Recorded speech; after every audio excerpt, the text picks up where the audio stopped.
At Thomas Jefferson International Newcomers Academy, nearly all of the students and families that walk through those doors are coming to the U.S. and entering an American school for the very first time. They're welcomed with open arms on the inside, but community volunteers wanted to make sure they felt that same welcome on the outside. Eaton Corporation and nonprofit HandsOn Northeast Ohio spent months planning a large-scale beautification project here that will help not only the newcomers, but the whole neighborhood feel right at home.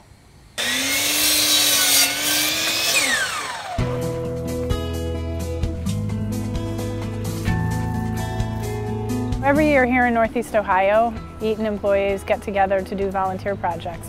This year we wanted to do something in a neighborhood in Cleveland and make a real impact.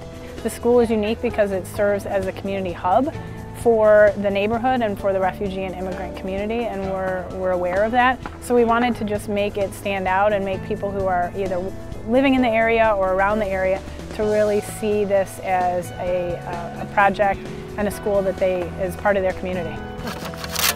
HandsOn Northeast Ohio, what we do as an organization is we design and manage volunteer projects. And so we work with Eaton annually to put together a project. And this year we wanted to be in a community where there was a lot of need. A few of their executive leaders actually toured the Thomas Jefferson School, and they were immediately, like everyone, they fall in love with it because it's incredible. So we ended up expanding the projects out from just happening inside of Thomas Jefferson to in the neighborhood too, so that it's mutually beneficial for all the newcomers, the immigrants, the refugees, but then also the people who've lived here for years and years.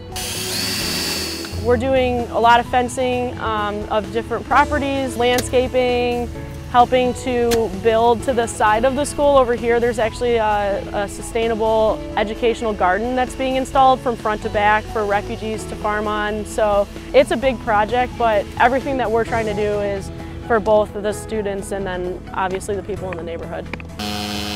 This school has become like the center of the community, especially for the newcomers coming in. They see us as a family and they see the school as a home. So beautifying this place makes it, very personal for them, and seeing all the beautiful colors outside with the new paintings in the playgrounds, the plants, and the new areas that they have built. So we're very grateful that finally we were able to get a group that will help us with that. About 300 volunteers spent 2 days here to complete the projects, which also included additions to the playgrounds and building garden boxes that will be distributed throughout the neighborhood for community members to use. Reporting from Thomas Jefferson International Newcomers Academy, Shannon Kantner, CMSD TV.